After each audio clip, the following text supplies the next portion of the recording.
আয়োজক নেতাজি সুভাষ বিদ্যালয়ের না নেতাজি সুভাষটা নেই নেতাজি কলেজিয়েট স্কুল এর কর্ণধার আমাদের সবার অতি পরিচিত অতি প্রিয় ডাকুদা, তার পোশাকি নাম সুবীর মণ্ডল মহাশয়, মঞ্চে উপবিষ্ট আমাদের সবার অত্যন্ত শ্রদ্ধেয় প্রধান শিক্ষক অরবিন্দ দা এবং উপস্থিত আরও একজন শিক্ষক গৌতম বাবু, এই বিদ্যালয়ের সকল শিক্ষক শিক্ষিকা শিক্ষাকর্মী, এই অনুষ্ঠানে উপস্থিত অভিভাবক অভিভাবিকাবৃন্দ, সবাইকে সশ্রদ্ধ প্রণাম নমস্কার অভিনন্দন জানাই। আর আমাদের অতি আদরের অতি স্নেহের কচিকাঁচা ছাত্রছাত্রী, তাদের জন্য রইল প্রাণ ভরা ভালোবাসা আর আন্তরিক শুভকামনা। ক্ষুদ্র আমি, তুচ্ছ নই, জানি আমি, ভাবি বনস্পতি। কবি সুকান্ত ভট্টাচার্য এই কবিতার মধ্যে দিয়ে বুঝিয়েছেন কিন্তু যে আজকে একটি অঙ্কুরিত চারা গাছ ভবিষ্যতে মহিরুহ, কিন্তু সেই চারা গাছটাকে যত্ন করতে হবে, জল সার দিতে হবে, তার চারপাশে গজিয়ে ওঠা আগাছাকে নির্মূল করতে হবে, বেড়া দিয়ে ঘিরতে হবে বাইরের শত্রুর আক্রমণ থেকে। এইভাবেই তৈরি হবে আমাদের ভবিষ্যৎ নাগরিক, ভবিষ্যৎ প্রজন্ম, আমাদের দেশের ভবিষ্যৎ কর্ণধার। সেই শিশু চারাগাছগুলিকে বৃক্ষে পরিণত করার মহাযজ্ঞে যারা ব্রতী হয়েছেন, তেমনই একটি স্কুলে আসতে পেরে আমি আজকে খুবই আনন্দিত, খুবই গর্বিত, খুব ভালো লাগছে। এই স্কুলে আমি এসেছি আগে অনেকবার, কিন্তু এইভাবে অনুষ্ঠানে ডাকুদা কয়েকবার বলেছেন, কিন্তু আমার হয়ে ওঠেনি। তা আজকে ঠিকই করেছিলাম, একেবারে যাবই, বৃষ্টি হলেও আসবো। বৃষ্টি টিপ টিপ করে পড়ছে বুঝতে পেরে তাড়াতাড়ি চলে এলাম। এর আগে আরেকটি স্কুলের অনুষ্ঠানেও ছিলাম, তাদের প্ল্যাটিনাম জুবিলি, দুদুলবেড়িয়া নিম্ন বুনিয়াদী বিদ্যালয়। যাই হোক, এই স্কুলটা যখন থেকে তৈরি হলো, এই স্কুলটার নামটা আমাকে খুব টেনেছিল, নামটা খুব মুগ্ধ করেছিল। কেন?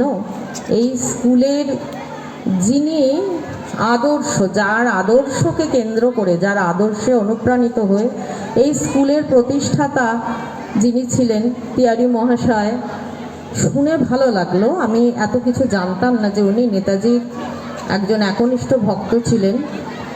হ্যাঁ, ভারতবাসী মাত্রেই কিন্তু নেতাজির প্রতি তাদের ভক্তি আছে, এটা জানি। আমরা কেউ কেউ কিন্তু একটু বিশেষভাবে ভক্তি করি, তার সম্পর্কে জানতে চাই, তার আদর্শকে মনে রাখতে চাই। আমিও ভীষণই নেতাজি ভক্ত। ছোটোবেলা থেকে যখন স্কুলে পড়তাম তখন থেকে নেতাজির বই কেনা বা কোথাও পেলে পড়া আমার খুব ভালো লাগার বিষয়। বাড়িতে অনেক বই আছে, এখনও কিনি, এখনও বইমেলায় গেলে কিন্তু নেতাজির বই একটা দুটো আমার সঙ্গে আসবেই। আজকে নিম্ন বুনিয়াদী স্টেজে বসে ওখানে একজন বিশিষ্ট আইনজীবী, আমাদের সকলের পরিচিত রজত চক্রবর্তী মহাশয়, তিনি কিন্তু নেতাজির ওপর লেখা একটি বই আমাকে দেখাচ্ছিলেন। বইটা দুষ্প্রাপ্য, এটা আমার আক্ষেপের বিষয়। উনি পেয়েছেন, লেখক খুব পরিচিত নন, কিন্তু পাতা উল্টে দেখলাম অনেক তথ্য। যাই হোক, আমি দীর্ঘ বক্তব্য রাখবো না। ছাত্রছাত্রীদের, অভিভাবকদের বলছি, অধৈর্য হবার কিছু নেই। আমি দু চার কথা বলি শেষ করব। যেটা আসল কথা, আমরা সবাই ছেলে মেয়েদের স্কুলে পাঠাই, প্রতিযোগিতা চলে, আমার মেয়ে কত ভালো রেজাল্ট করবে, আমার ছেলে ডাক্তার হবে কি ইঞ্জিনিয়ার হবে কি আরও বড় কিছু হবে, কত টাকা মাইনে পেলো, কেউ চাকরি পেলি আশপাশের লোক জিজ্ঞেস করে পে স্কেল কত গো, স্যালারি কত। এই সব হচ্ছে আমাদের সমাজের একটি চর্চিত বিষয়। কিন্তু আমরা ছেলে মেয়েকে মানুষ করার সময়, বড় করার সময় একবারও ভাবি না তাকে খুব ভালো মানুষ তৈরি করব। সে দেশের কথা ভাববে, সে মানুষের কথা ভাববে, স্বার্থপর মানুষ তৈরি হবে না। এটা আমরা প্রায় কেউই ভাবছি না, ভাবি না। যে কারণে কিন্তু আমাদের দেশে, আমাদের সমাজে এবং সারা পৃথিবী জুড়ে এত সমস্যা, এত হিংসা, এত প্রতিযোগিতা, এত হানাহানি। নেতাজি সুভাষচন্দ্র বসুর আদর্শে এই বিদ্যালয় গড়ে উঠেছে।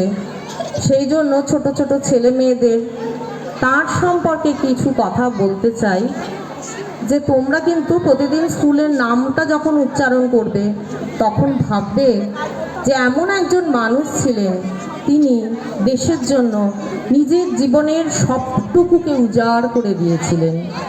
ছোটবেলা থেকেই কিন্তু দেশের কথা তিনি ভাবতে শুরু করেছিলেন।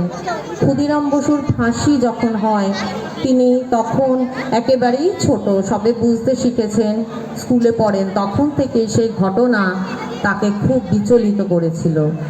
পরবর্তীকালে আরেকটু যখন বড় হলেন, তখন পেলেন শিক্ষক বেণী মাধব দাসকে, যার মেয়ে বীণা দাস পরবর্তীকালে সশস্ত্র সংগ্রামে জড়িয়ে পড়েছিলেন, আপনারা হয়তো অনেকেই জানেন না। তা সেই আদর্শ শিক্ষক তারপরে পেলেন স্বামী বিবেকানন্দের রচনাবলী। তখন তিনি বুঝেছিলেন যে এই আদর্শকেই সুভাষচন্দ্র বসু, বালক সুভাষচন্দ্র, কিশোর সুভাষচন্দ্র খুঁজে বেরিয়েছিলেন। তিনি কিন্তু স্বামীজির মতো করে একবার ভারত ভ্রমণেও বেরিয়েছিলেন, ভারতবর্ষকে চিনতে জানতে চেষ্টা করেছিলেন। আপনারা অনেকেই তার জীবনী পড়েছেন, জানেন তিনি আইএএস হয়েছিলেন, কিন্তু পরবর্তীকালে আইসিএস পরীক্ষায় চতুর্থ স্থান লাভ করলেও কিন্তু ব্রিটিশ সরকারি চাকরি নেননি, স্বাধীনতা সংগ্রাম করেছেন। অনেক কিছু জানেন, আবার অনেক কিছু জানেন না। তিনি কিন্তু ভারতবর্ষকে স্বাধীন করার জন্য পৃথিবীর এক প্রান্ত থেকে অন্য প্রান্তে ছুটে বেরিয়েছেন জীবনের ঝুঁকি নিয়ে। জার্মানি থেকে সুদূর জাপানে এসেছেন সাবমেরিনে করে। সেই সাবমেরিনে প্রায় 1 মাস সময় লেগেছিল, যেখানে বসে তিনি ইন্ডিয়ান স্ট্রাগল লিখেছিলেন।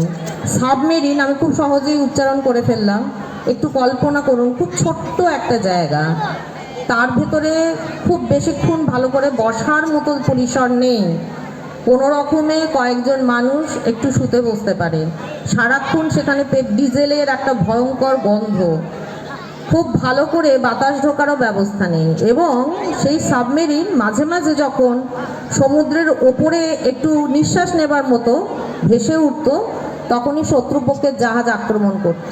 এরকম একটা পরিস্থিতিতে তিনি বসে লিখেছেন ভারতের কথা, ইন্ডিয়ান স্ট্রাগল। পৃথিবীর এক প্রান্ত জার্মান থেকে অনেক শত্রুর চোখ এড়িয়ে চলে এসেছেন জাপানে। তার আগে কলকাতা থেকে ছদ্মবেশে রাতের অন্ধকারে বেরিয়ে তিনি আফগানিস্তান, কাবুল, কান্দাহার, সোভিয়েত রাশিয়া হয়ে যে যাত্রা করেছিলেন, সেও ভয়ঙ্কর।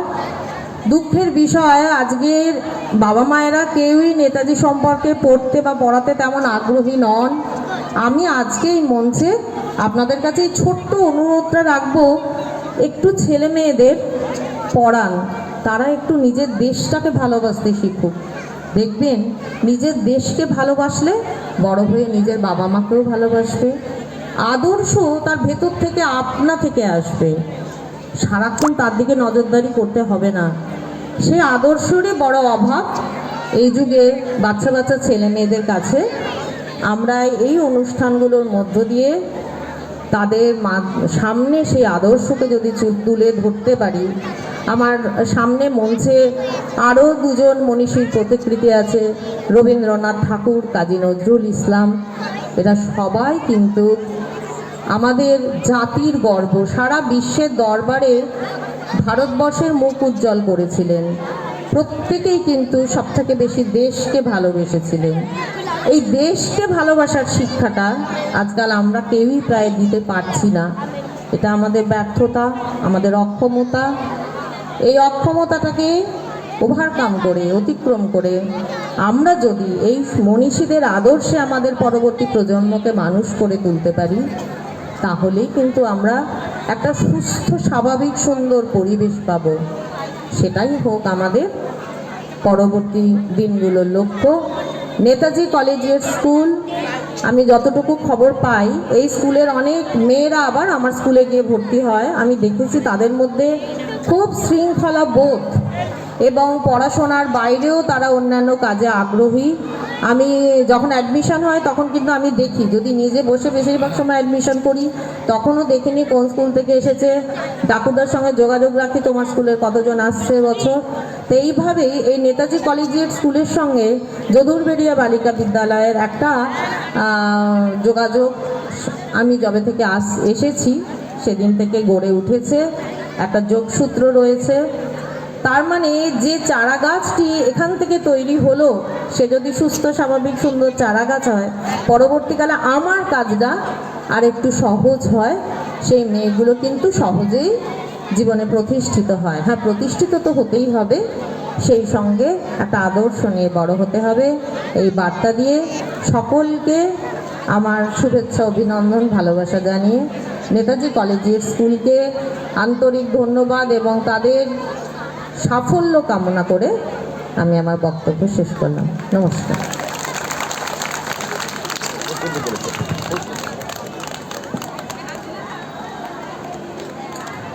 মাননীয় শর্মিষ্ঠা ঘোষ মহাশয় আমাদের